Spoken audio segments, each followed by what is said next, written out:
नमस्कार, भक्तिदर्शन समाचारमा स्वागत छ। उपस्थित छु म हेमा शर्मा। आज मिति 2080 साल भाद्र महिनाको 7 गते बिहीबार, पिङ्गल नाम संवत्सर सूर्य दक्षिणायन वर्षा ऋतु श्रावण शुक्ल पक्षको अष्टमी तिथि 21 बजेर 29 मिनटसम्म उपरान्त नवमी तिथि। चन्द्रमा वृश्चिक राशिमा इस्वी सम्मत 2023 अगस्त महिनाको 24 तारिक सम्मत 1945 र नेपाल सम्मत 1143।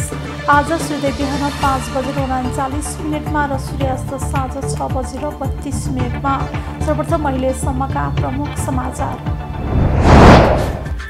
आज गौरा पर्व विशेष गरी सुदूरपश्चिमका विभिन्न स्थानमा धुमधामका साथ मनाइँदै, विशेष गरी डोटी र कुमाऊमा परापूर्व कालदेखि नै मनाइँदै आइएको गौरा पर्वमा वैदिक सनातन संस्कार मान्ने विवाहिता महिलाहरूले सौभाग्य वृद्धिका रूपमा व्रत गरेर मनाउने चलन। गौरा पर्वको पहिलो दिन गौरा पर्व मनाउने समुदायका महिलाहरूले निराहार व्रत बसी आफ्नो घरमा तामा वा पित्तलको भाँडोमा बिरुडा अर्थात् 5 थरीका गेडागुडी भिजाउने र त्यसलाई प्रसादका रूपमा ग्रहण गर्ने चलन।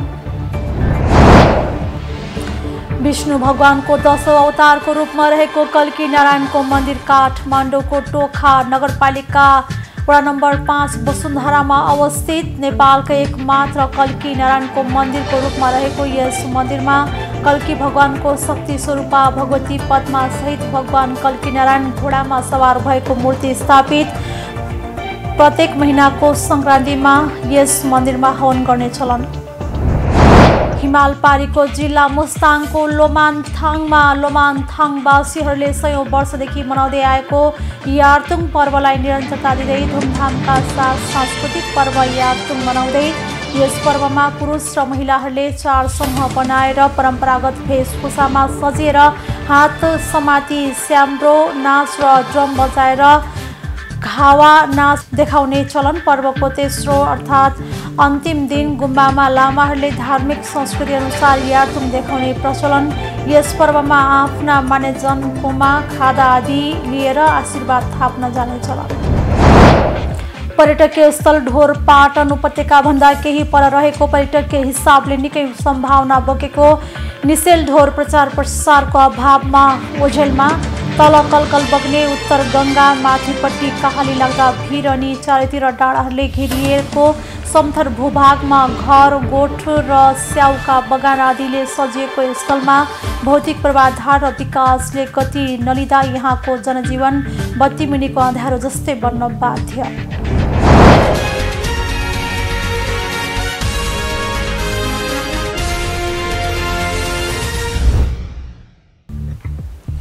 अब समाचार विस्तारमा।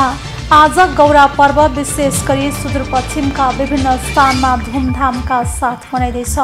गौरा पर्व विभिन्न धार्मिक कार्यहरूको आयोजना गरेर मनाउने गरिएको छ। गौरा पर्व विशेष गरी डोटी र कुमाऊमा परापूर्व कालदेखि नै मनाउँदै आइएको पर्व हो। वैदिक सनातन संस्कार मान्ने विवाहिता महिलाहरूले सौभाग्य वृद्धिका रूपमा मनाउने गरेका छन्। नेपालको भाषा अनि संस्कारको जरो खोज्दै जाँदा सुदूरपश्चिमी भूभाग अनि यसको मौलिक पृष्ठभूमिको ठूलो महत्त्व छ। खास राज्यको उद्गम भूमि अनि भाषा संस्कृति सभ्यताको जरा पनि बोकेको सुदूरपश्चिममा गौरा पर्व विभिन्न धार्मिक कार्यहरूको आयोजना गरेर मनाउने गरिएको छ। गौरा पर्वले मानिसमा धार्मिक आस्था आपसी सद्भाव बढाउन मद्दत पुर्याउनुका साथै यस पर्वमा व्रत बसी शिव र गौरीको पूजा आराधना गर्नाले सुख शान्ति प्राप्त हुने, इष्ट कुलदेवता प्रसन्न हुने जनविश्वास रहिआएको छ। एक रिपोर्ट।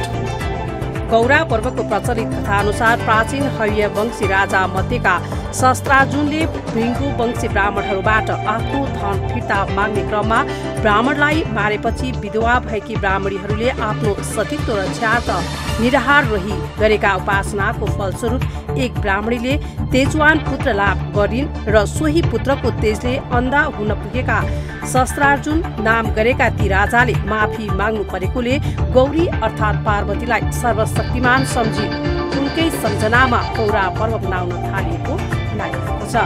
गौरा पर्वको पहिलो दिन गौरा पर्व मनाउने समुदायका महिलाहरूले निराहार बसी आफ्नो घरमा तामा वा पित्तलको भाँडोमा बिरुवा अर्थात् 5 थरीका गेडागुडी भिजाउने र त्यसलाई प्रसादको रूपमा ग्रहण गर्ने गर्दछन्।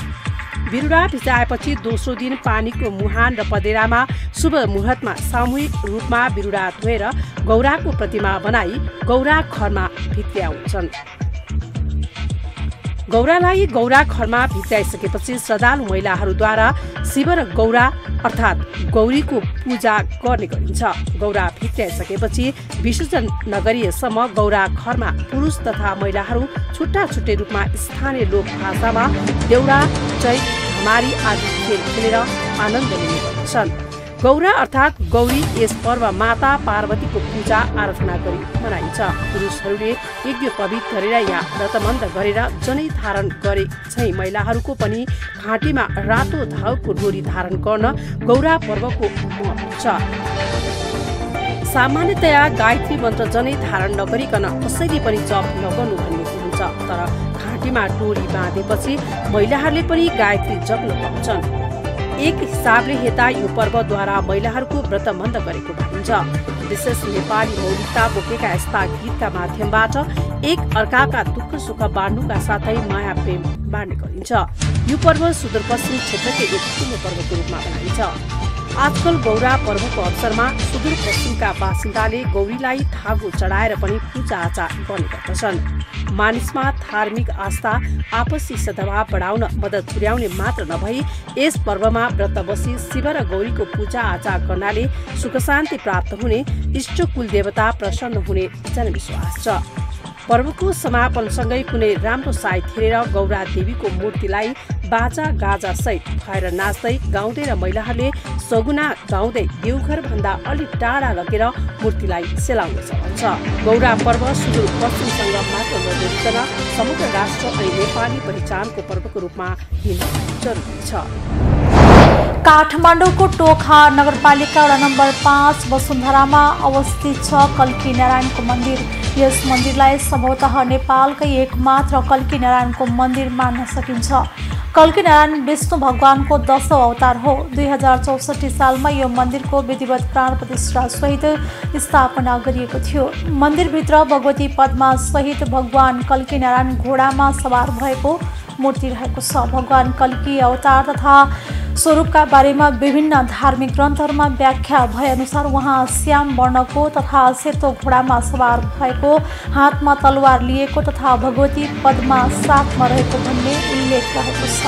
एक रिपोर्ट। कल्की नारायण विष्णु भगवानको 10औं अवतार हो। 2064 सालमा यो मन्दिरको विधिवत प्राण प्रतिष्ठा सहित स्थापना गरिएको थियो। मन्दिरभित्र भगवती पद्मा सहित भगवान कल्की नारायण घोडामा सवार भएको मूर्ति रहेको छ। भगवान कल्की अवतार तथा स्वरूपका बारेमा विभिन्न धार्मिक ग्रन्थहरूमा व्याख्या भए अनुसार उहाँ श्याम वर्णको तथा सेतो घोडामा सवार भएको, हातमा तलवार लिएको तथा भगवती पद्मा साथमा रहेको भन्ने उल्लेख रहेको छ। यो बारेमा मलाई पनि आजभन्दा 20-21 वर्ष अघिसम्म केही थाहा थिएन। संयोगवश अब मेरो मातापिता काठमाडौँ आउने क्रममा अब यो कल्की मन्दिरको स्थापना भएर यहाँको समाज, यहाँको समिति, यहाँका विद्वान वर्गहरू, माताजीहरू सबैले यस मन्दिरको चाहिँ नि सेवा गर्नु पर्यो भनेर भन्नुभएछ। मेरो बाबा भक्ति धर्ममा एकदम आस्था राख्ने मान्छे, उहाँले हुन्छ म मन्दिरको सेवा गर्छु, कल्की भगवानको सेवा गर्छु भनेर यस मन्दिरमा 2059 सालदेखि सेवा गर्दै आउनुभएको छ। र मलाई अहिले के विश्वास लागेको छ भन्दा यो कल्की भगवानप्रति आस्था के थियो भन्दा देशमा अशान्ति भएको थियो। यो मूर्ति यहाँ स्थापना नहुन्जेलसम्म धन्धकाल थियो, मान्छेहरू मरेका मरै थिए, देशैभित्रका दाजुभाइहरूको लडाइँ चढिरहेको थियो।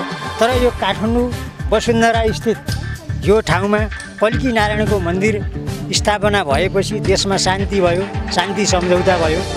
हामी नेपालीहरूलाई खुसीको खबर त के छ भन्दा शान्तसित बस्न पाइयो।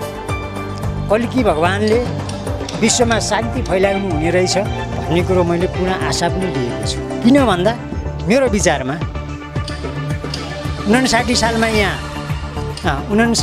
यहाँ स्थापना भयो, 63 सालमा शान्ति सम्झौता भयो। अहिले नेपालीहरूलाई खुसीको लहर छ।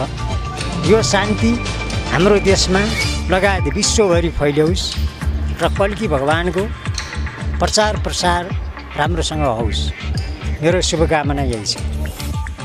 तपस्वी गोमा माताको ध्यानका क्रममा उक्त मन्दिर बनाए देशमा सहजता हुने भन्ने बाणी स्वरूप भगवान नारायणको 10औं अवतार कल्की भगवानको मन्दिर निर्माण कार्य भएको बताइएको छ। कल्की भगवान भनेको उनै 10औं अवतारधारी महाविष्णु, उनै कृष्ण नै रहेछन्। अनि पद्मा लक्ष्मी भनेको चाहिँ अब शिवको साथमा बस्दा पार्वती, के अरे विष्णुको साथमा बस्दा महालक्ष्मी। अब त्यसरी अब अहिले चाहिँ पद्मा लक्ष्मीको रूपमा पद्मा लक्ष्मी होइन, महालक्ष्मीको नाम चाहिँ। अनि अब कुनै कृष्ण भगवानै हो कल्की भनेको।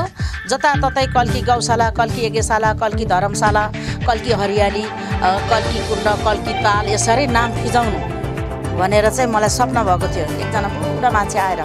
अनि त्यो त अब मैले फिजाएको पनि छैन, भनेको पनि छैन, कसले पत्याउनु के गर्नु। तर नेपालमा चाहिँ पहिलो भन्नाले दोस्रोमा जान्छ होला यो कल्की मन्दिर, पहिलो नै होला यो मन्दिर। संस्था चाहिँ दोस्रो छ, कल्की संस्था एउटा काहीँ कतै छ जस्तो लाग्छ मलाई, कसैले भने छैन। सपनामा मलाई एक दिन आकाशवाणी भएको थियो र त्यो मान्छे सायद आइपुग्छ होला, आइपुग्यो भने म भेटाउँछु। संस्था चाहिँ नेपालमा पहिलो छ, पहिलो र दोस्रो दुईवटा छ। यो कल्की मन्दिर चाहिँ पहिलो नै हो नेपालमा, पहिलो। र फेरि त्यहाँ चाहिँ पद्मा लक्ष्मीको मूर्ति किन राखेको यो कल्कीसँगै भन्ने विरोध आइरहेछ अरे। अनि धेरै लडाइँमा चाहिँ आत्या शक्ति, नारी शक्ति, अब अहिले पनि काहीँ कतै हुलमुल झै झगडामा नारीहरू अघि सर्यो भने केही समाधान हुन्छ अरे के। त्यही भएर पद्मा लक्ष्मीलाई त्यसरी साथमा राखेर पहिलो मूर्ति नबनेको भए त आज नेपालमा के पो भइसक्थ्यो। नेपाल आमाले रक्षा गर्नुभएको छ, उनै कल्की नारायण भगवानले रक्षा गर्नुभएको छ। हाल वसुन्धरा विकास तथा सुधार समाजले उक्त मन्दिर र परिसरको संरक्षण गर्दै आएको छ भने मन्दिरका मुख्य पुजारी मार्फत मन्दिरमा नियमित पूजापाठ समेत हुने गरेको छ। यस काठमाडौँ टोखा नगरपालिका वार्ड नम्बर 5 वसुन्धरा हाम्रो कल्की नारायण भगवानको मन्दिर श्रीमद् भागवत महापुराणबाट यहाँ त्रिशूल गाडेर यहाँ चाहिने पऱ्यो। हाम्रो गोमा माता थिइन्, उहाँ आएर त्रिशूल गाड्नुभयो। हाम्रो श्रीमद् भागवत पुरुषोत्तम नारायण भगवानको पूजा गरेर भगवान कल्की नारायण भगवानको स्थापना गरियो। अनि नयाँ मन्दिर नै यही हो, योभन्दा ठुलो केही पनि छैन, अरू छैन। मक्ष, कुर्म, बराह, नरसिंह, वामन, परशुराम, राम, कृष्ण, बुद्ध, कल्की 10औं अवतार भगवानको मैले बिहान बेलुका होम यथाशक्ति पाठ पूजा आरती म गर्दै पनि आएको छु। विक्रम सम्वत 2074 सालमा मन्दिरभित्र रहेको भगवान कल्की नारायणको प्रतिमा चोरी भएको र करिब 4 वर्ष अदालत परिसरमा नै रहेको थियो।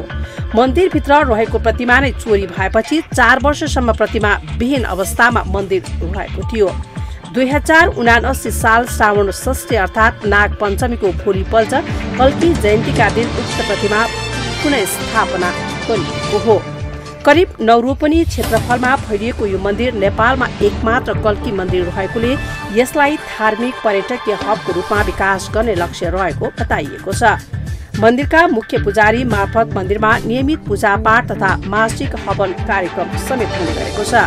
भक्ति दर्शन टेलिभिजनका लागि क्यामेरामा पूरण सुवेदीका साथमा हेमा शर्माको रिपोर्ट। हिमाल पारेको जिल्ला मुस्ताङको लोमानथाङमा सांस्कृतिक पर्व यार्तुङ सुरु भएको छ। सुन्दर ऐतिहासिक लोमानथाङ मौलिक संस्कृतिको उद्गम स्थल पनि हो। यार्तुङ पर्वको धार्मिक एवं सांस्कृतिक महत्त्व छ। लोमानथाङवासीहरूले सयौं वर्ष पुरानो यार्तुङ पर्वलाई अहिले पनि निरन्तरता दिँदै आएका छन्।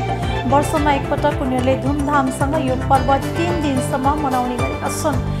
यारको अर्थ बर्खा र तुङको अर्थ हिउँद भन्ने बुझिन्छ। यारतुङले बर्खा यामपछि हिउँद यामको सुरुवातीको झल्को दिने गर्छ।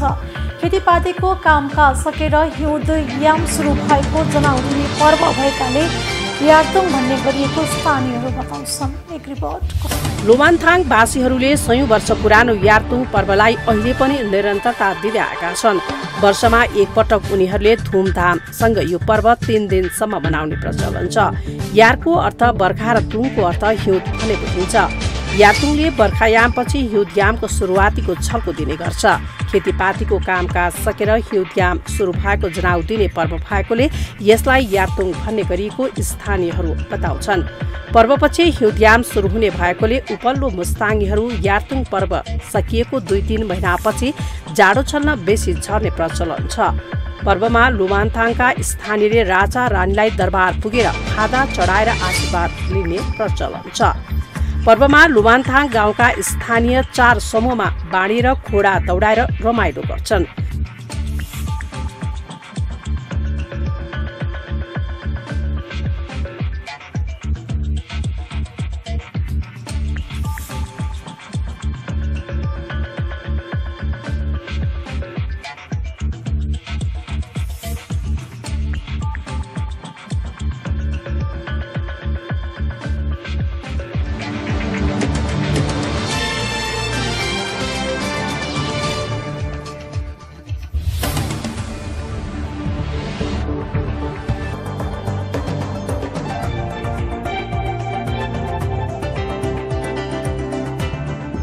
पर्वको तेस्रो तथा अन्तिम दिन गुम्बाका लामाहरूले धार्मिक संस्कृति अनुसार यातुङ देखाउने प्रचलन रहेको पालिकाका अध्यक्ष टसी नर्बु गुरुङले जानकारी दिनुभएको छ। निसेल ढोर प्रचार प्रसारका कारण ओझेलमा परेको छ। पर्यटकीय स्थल ढोर पाटन उपत्यका भन्दा केही पर रहेको पर्यटकीय हिसाबले निकै सम्भावना बोकेको ठाउँ हो निसेल ढोर। तल कलकल बग्ने उत्तर गङ्गा, माथिपट्टि कहाली लाग्दा भिर अनि चारैतिर डाँडा काँडाले घेरिएको समथर भूभागमा घरगोठ र स्याउका बगान जसले यहाँ पुग्ने जो कोहीलाई छिटै आकर्षण गर्छ।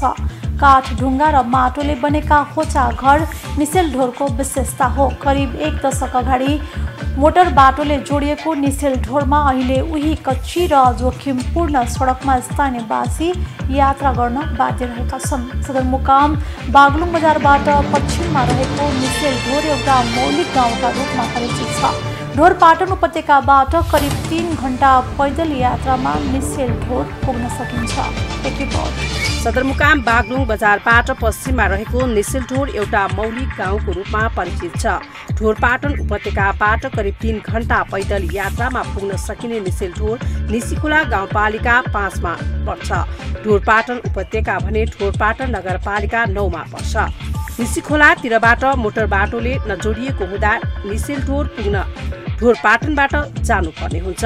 पैदल यात्रा गरेर मात्र निसीखोलाबाट यहाँ पुग्न सकिन्छ। प्रशस्त पर्यटकीय सम्भावना बोकेको निसेल ढोरका स्थानीयवासीको आफ्नै मौलिक वेशभूषा, रीतिरिवाज र जीवनशैली बिल्कुलै फरक छ। आफ्नै मगर खाम भाषा रहेको यस स्थलमा रेकाली हावा पनि शान्त वातावरण र यहाँबाट देखिने दृश्यले गर्दा पछिल्लो समय फाटोफुट्टा आन्तरिक तथा बाह्य पर्यटक पुग्ने गरेका छन्। ढोरपाटन शिकार आरक्षित क्षेत्रमा पर्ने हुँदा यहाँ पुग्ने पर्यटकले विभिन्न प्रकारका वन्यजन्तु प्रत्यक्ष रूपमा अवलोकन गर्न सक्छन् भने वास्तविक गाउँले जनजीवनको अनुभूति गर्न सक्छन्। निसेल ढोर सडकले जोडिनु पूर्व बर्खाको समयमा मात्र यहाँ स्थानीय बसोबास गर्थे भने सडक पुगेपछि अहिले 12 महिना यहाँ बस्नेको संख्या बढ्दै छ। यहाँ खास गरी निस्खोला 5 निसी गाउँका स्थानीयवासीको बढी बसोबास हुने गर्छ। पछिल्लो समय घुमभिरका लागि निसेल ढोर आउने पर्यटक बढ्न थालेको स्थानीयवासी बताउँछन्। 4 वर्ष अगाडिसम्म बाहिरका बासिन्दा खासै नआएको यस स्थलमा अहिले भने महिनामा 15-20 जना भए पनि आन्तरिक पर्यटक निसेल ढोर पुग्ने गरेको उनीहरूको भनाइ छ। पहिले धुरी डाँडा काटेर आउने जाने गर्नुपर्ने बाध्यता रहेकोमा अहिले भने पहिलेभन्दा केही सुविधा भएको स्थानीय बताउँछन्। निसेल ढोरवासीको मुख्य पेसा पशुपालन र कृषि हो। यहाँका एक किसानका 100 भेडा बाख्रा हुन्छन् भने उनीहरूले 100 गाई भैँसी पाल्ने गरेका छन्। भौगोलिक विकटताका कारण पछाडि परेको निसेल ढोरमा अहिले पनि सञ्चारको पहुँच भने पुगेको छैन। विकासका नाममा पुगेको एउटा मोटर बाटो पनि निकै जोखिमयुक्त छ। राज्यले लगानी गर्न सके निसेल ढोर देशकै उत्कृष्ट पर्यटकीय गन्तव्य बन्न सक्ने निसीखोलाका अगुवा बताउँछन्। स्थानीय सरकारले प्रचार प्रसार, विद्युत विस्तार र सडकलाई व्यवस्थित बनाउन सके वार्षिक हजारौं पर्यटक निसेल ढोरमा उभ्याउन सकिने उनीहरूको विश्वास छ। यो ठाउँ प्राकृतिक रूपले निकै मनमोहक भए पनि भौतिक विकास नहुँदा ओझेलमा परेको छ। बुर्तिवाङ बजारदेखि ढोरपाटन उपत्यका हुँदै निसेलढोर जोड्न सडकको वैकल्पिक सडक निर्माण गर्न जरुरी रहेको भन्दै निसी खोलातिरबाट पनि पर्यटकका लागि पदमार्ग र छोटो सडक बनाउन आवश्यक रहेको स्थानीयको भनाइ छ। निसेलढोरमा पर्यटक भित्र्याउन सरकारले केवल बिजुली, मोटर बाटो र केही संरचना बनाउन सके यहाँ उल्लेख्य पर्यटक भित्र्याउन सकिने स्थानीय अगुवाहरूको भनाइ छ। सामान्य सेवा सुविधा नहुँदा निसेलढोर घुम्न आउने पर्यटक कम भएकोले यहाँ सुविधायुक्त होटल, बास बस्न मिल्ने ससाना घरबास बनाउन सके पर्यटकको संख्यामा वृद्धि हुने प्रचुर सम्भावना देखिन्छ। यो ठाउँ घुम्नको लागि निकै उपयुक्त ठाउँ छ।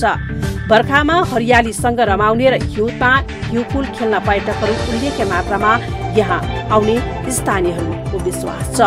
अहिले फाटफुट्ट निसेलढोर पुग्ने आन्तरिक पर्यटक बिजुली नभएकै कारण बास नबसी फर्कने गर्छन्। उनीहरू टुकेकै भरमा रात बिताउँछन्। यहाँबाट गाउँपालिकाको केन्द्रमा पुग्न 1 दिन लाग्छ। गाउँपालिकादेखि सिधा सडक सञ्जालले नजोडिएको हुँदा यहाँ पुग्न ढोरपाटन नगरपालिकाको केन्द्र बुर्तिवाङ बजार पुगे जानुपर्छ। निस्खोला गाउँपालिकाका अध्यक्ष सूर्यबहादुर खर्ती मगर भौगोलिक विकटताका कारण अहिलेसम्म निसेलढोर विकासका हिसाबले पछाडि परेको हुँदा पर्यटक पनि भित्र्याउन नसकेको बताउनुहुन्छ। निसेलढोरमा अब शिक्षा, स्वास्थ्य, विद्युत र सडकको सही व्यवस्थापन गर्ने र प्रचार प्रसारलाई तीव्रता दिने उहाँको भनाइ छ। यसै वर्ष स्वास्थ्य संस्था स्थापना गरेको र विद्युत विस्तारका लागि पहल भइरहेको उहाँको भनाइ छ। पालिकाको सीमित बजेटले एकैपटक गर्न नसकिने बताउँदै अध्यक्ष मगरले यहाँको सडक, विद्युत र अन्य पूर्वाधार निर्माणका लागि प्रदेश र केन्द्र सरकारसँग सहकार्य गर्ने सोचमा रहेको र आवश्यक पूर्वाधार निर्माण गरी प्रचार प्रसारमा जोड दिने बताउनुहुन्छ। यहाँका नागरिकको जीवनस्तर उकास्नका लागि पर्यटन प्रवर्धन जरुरी छ। अब यहाँको अन्य सम्भावनाको खोजी गरी प्रवर्धनमा लाग्ने योजना बनाएको उहाँको भनाइ छ। यसका लागि स्थानीय नागरिक पनि तत्पर हुनुपर्ने उहाँ बताउनुहुन्छ। अहिले हामी भक्ति दर्शन समाचारको अन्त्यमा आइसकेका छौँ। जाँदा जाँदै प्रमुख समाचार आज गौरा पर्व विशेष गरी सुदूरपश्चिमका विभिन्न स्थानमा धुमधामका साथ मनाइँदै विशेष गरी डोटी र कुमाऊमा परापूर्वकालदेखि नै मनाइँदै आइएको गौरा पर्वमा वैदिक सनातन संस्कार मान्ने विवाहिता महिलाहरूले सौभाग्य वृद्धिका रूपमा व्रत गरेर मनाउने चलन। गौरा पर्वको पहिलो दिन गौरा पर्व मनाउने समुदायका महिलाहरूले निराहार व्रत बसी आफ्नो घरमा तामा वा पित्तलको भाँडोमा बिरुडा अर्थात् 5 थरीका गेडागुडी भिजाउने र त्यसलाई प्रसादका रूपमा ग्रहण गर्ने चलन। विष्णु भगवानको 10औं अवतारको रूपमा रहेको कल्की नारायणको मन्दिर काठमाडौँको टोखा नगरपालिका वडा नम्बर 5 वसुन्धरामा अवस्थित नेपालका एकमात्र कल्की नारायणको मन्दिरको रूपमा रहेको यस मन्दिरमा कल्की भगवानको शक्ति स्वरूपा भगवती पद्मा सहित भगवान कल्की नारायण घोडामा सवार भएको मूर्ति स्थापित। प्रत्येक महिनाको संक्रान्तिमा यस मन्दिरमा हवन गर्ने चलन। हिमालपारीको जिल्ला मुस्ताङको लोमानथाङमा लोमानथाङवासीहरूले 100औं वर्षदेखि मनाउँदै आएको यार्तुङ पर्वलाई निरन्तरता दिँदै धुमधामका साथ सांस्कृतिक पर्व यार्तुङ मनाउँदै यस पर्वमा पुरुष र महिलाहरूले 4 समूह बनाएर परम्परागत वेशभूषामा सजिएर हात समाती स्याम्ब्रो नाच र ड्रम बजाएर घावा नाच देखाउने चलन। पर्वको तेस्रो अर्थात् अन्तिम दिन गुम्बामा लामाहरूले धार्मिक संस्कृति अनुसार यार्तुङ देखाउने प्रचलन। यस पर्वमा आफ्ना मान्यजनको खादा आदि लिएर आशीर्वाद थाप्न जाने चलन। पर्यटकीय स्थल ढोरपाटन उपत्यका भन्दा केही पर रहेको पर्यटकीय हिसाबले निकै सम्भावना बोकेको निसेलढोर प्रचार प्रसारको अभावमा ओझेलमा तल कलकल बग्ने उत्तर गङ्गा माथिपट्टि कहाली लाग्दा भिर अनि चारैतिर डाँडाहरूले घेरिएको समथर भूभागमा घर, गोठ र स्याउका बगान आदिले सजिएको स्थलमा भौतिक पूर्वाधार र विकासले गति नलिँदा यहाँको जनजीवन बत्ती मिनेको अँध्यारो जस्तै बन्न बाध्य। अहिले भक्ति दर्शन समाचार यति नै। सामाजिक सञ्जाल मार्फत हामीसँग जोडिनका लागि फेसबुक तथा ट्विटरमा लाइक तथा फलो गर्न सक्नुहुनेछ भने युट्युब मार्फत पनि हामीलाई प्रत्यक्ष हेर्न सक्नुहुनेछ। त्यस्तै कुनै सल्लाह सुझाव तथा प्रतिक्रिया भएमा भक्तिदर्शन@mountaintv.com मा हामीलाई पत्राचार गर्न सक्नुहुनेछ। धर्म, संस्कृति र संस्कारको संवाहक भक्तिदर्शन टेलिभिजन HD हेर्नुहोला। नमस्कार।